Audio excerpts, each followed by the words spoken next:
Hello and welcome. Sveiki atvykę į naują šeštadienio video.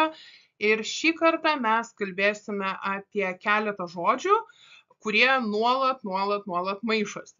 Ir komentaruose pakviesiu jūs pasidalinti, nes aš ilgai galvojau, kurie tie žodžiai, tai paėmiau dažniausiai sutinkamus tarp savo mokinių, bet tikrai tikiu, kad yra dar tokių žodžių porų, tai jeigu jūs sugalvojate, labai lauksiu pavyzdžių komentaruose, kurie žodžiai jum maišosi, ir duoda jum daugiausiai, kaip čia pasakyti, vargo, kai reikia kažką konkretaus pasakyti. O kaip visą laiką prieš keliaujant ir kalbant apie žodžius, noriu jūs pakviesti ir jau į naująją savo anglų kalbos kursų sesiją. Naujoji sesija prasideda nuo sausio 6 dienos.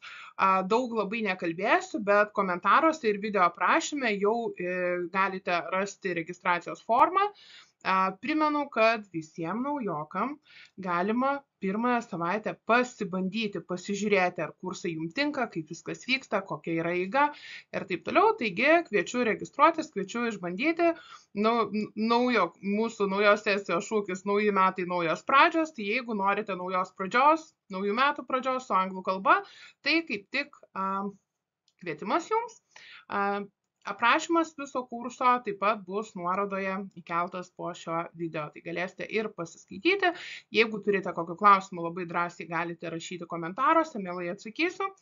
Ir keliaujame kalbėti apie žodžius. Taigi, pirmas dažniausiai besipainiojantis žodis, iš esmės dauguma tų žodžių, apie kuriuos aš šiandien kalbėsiu, yra besipainiojantis todėl, kad lietuvių kalboje mes iš esmės turim tarsi tą patį žodį, bet anglų kalboje tai yra du skirtingi žodžiai, du visiškai skirtingi žodžiai. Ir mes išmokdami vieną galvom, kad jis tiks ir tam variantui. Tai vienas iš tų žodžių tai yra good ir well. Good ir well, kadangi lietuvių kalboje tai yra tiesiog geras ir gerai, mes kažkaip suokiam, kad tai yra tas pats žodis. Tačiau ne, tai tikrai nėra tas pats žodis. Good apibūdina daiktavardį, tai yra būdvardis. Mes galim turėti a good cat, a good house, a good car. Well apibūdina veiksmą. She dances well, she sings well. Ji gerai dainuoja, ji gerai šoka. Taigi, skirtingi žodžiai, nors lietuviškai atrodo labai panašus. Kiti du žodžiai, kurie irgi labai painiojasi, tai yra skolinti ir skolintis. Vėlgi, žiūrėkit, lietuviškai tik viena raidė skiriasi, bet angliškai tai yra visiškai skirtingi žodžiai. Skolinti, kai mes duodame kažką, skoliname kažką, tai yra žodelis lend. Kai mes skolinamės, kai mes gauname daiktą, mes liekame skoloje, tai yra borrow. Lend ir borrow. Skirtingi žodžiai, reikia juos įsiminti. Kiti du žodžiai, tai yra mokyti ir mokytis. Mokyti ir mokytis. Vėlgi lietuviškai atrodo taip, tas pats žodis, raidė tik prisideda, bet ne. Tas žmogus, kuris moko, mokytojas, yra teacher. Jisai teach. A teacher teaches. Mokytojas moko. To teach, mokyti. Teach. Pridedam galūnę er ir gaunam tą žmogų, kuris tą veiksmą atlieka. Teacher. Mokytis, tas, kuris mokosi, kuris gauna žinias, kuris mokosi, tai yra learner. Besimokantysis. Learner. Learn yra mokytis. Tai teach mokyti, learn mokytis. Teacher mokytojas, learner besimokantysis, mokinys.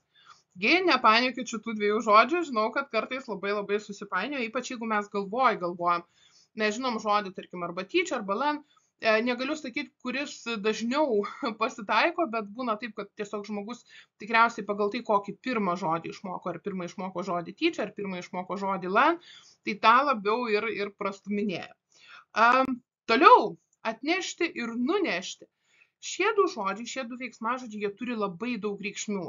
Atsimenat, kad mes kažkada esam kalbėję apie, nepamenu, liktai žodį get, ir dažnai tokie paprasti veiksmažodžiai turi daug reikšmių, Todėl tam tikrose frazinės veiksmažodžiuose, tam tikrose situacijose mes galėtumėm pritempti ar nesurasti tokią situaciją, kai galėtumėm, pavyzdžiui, take panaudoti ir atnešti ir nunešti, arba bring panaudoti ir atnešti ir nunešti.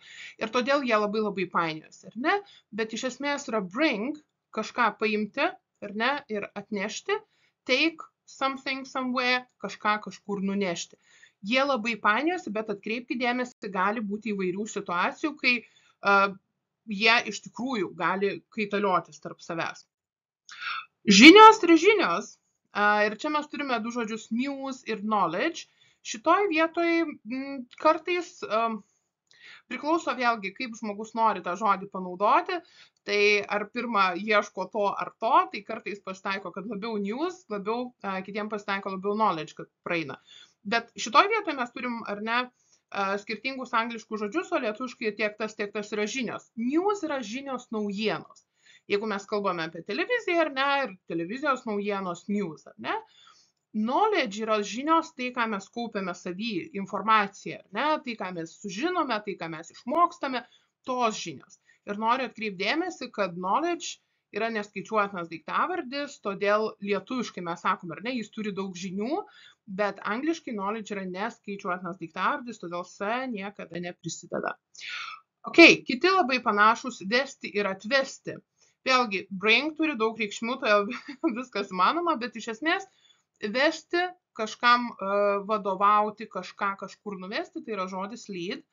Ir mes žodį lead lengviau galim prisiminti iš, vėlgi, pridedam galūnę, kad suprastumėm žmogus, kuris tai daro, ar ne? Ir tada mes turim leader, lyderis, ar ne? Tas, kuris veda kažkur, kuris kažkur nuveda. Tai lead yra vesti, leader yra tas vedantysis, nuvedėjas, lyderis. Atvesti, bring, ar ne? Bring them here, atvesti juos čia. Tai vėlgi, kartais jie labai painiojasi. Toliau, kita pora, šiek tiek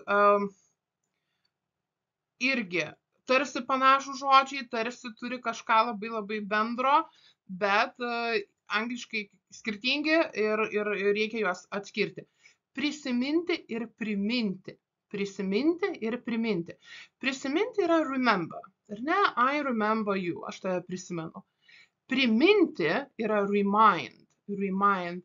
Ir dažnai jie painiosi, dažnai vietoj remind mes norim naudoti remember, ypač tokiose situacijose, kai sakome, kad kažkas tai man kažką primena, ar ne, aš prisimenu kažką. Tai tokiu atveju mes naudojame žodį remind, ar ne, tai tarkim, snow reminds me of my childhood, ar ne, sniegas primena man mano vaikystę. Taigi remember ir remind. Ir paskutinė pora, kurie irgi šiek tiek painiosi, bet šiuo atveju atkreipkite dėmesį, lietuviškai mes turim skirtingus žodžius, angliškai mes turim panašius žodžius. Tai pristatyti ir atstovauti. Vėlgi, gal dėl to, kad lietuviškai mes kažkiek naudojam tarptautinius žodžius, ar ne, ir reprezentuoti kažką, tai ar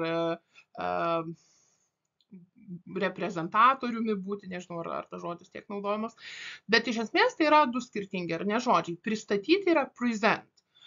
We can present a project, ar negalim pristatyti kažkokį projektą, we can present our plan, pristatyti savo planą. Represent, represent yra atstovauti kažką, ar ne, we can represent our country, mes galim atstovauti savo šaliai, kažkur tai, ar ne, we can represent our company, galim atstovauti savo įmoniai, galim atstovauti vėlgi kažkokiam tai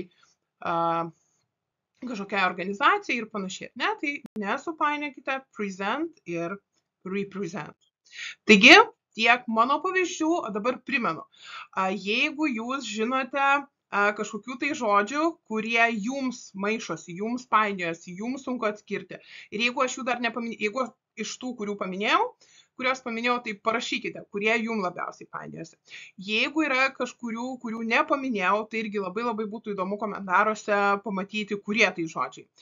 Taip pat, jeigu patiko video, jeigu buvo naudingas, spauskite mygtuką like, man bus labai malonu sužinoti, kad jums video patiko, o jeigu neprenumeruojate mano kanalo, jeigu esate naujokai, tai kviečiu prenumeruoti, nes taip nepraleisite kitų video, kuriuos stengiuosi daryti kiekvieną šeštadienį. Ir dar kartelį primenu, kad jau prasidėjo registracija į mano anglų kalbos kursus, tai jeigu norite užsiregistruoti, nuorodas taip pat rasite aprašyme ir komentaruose.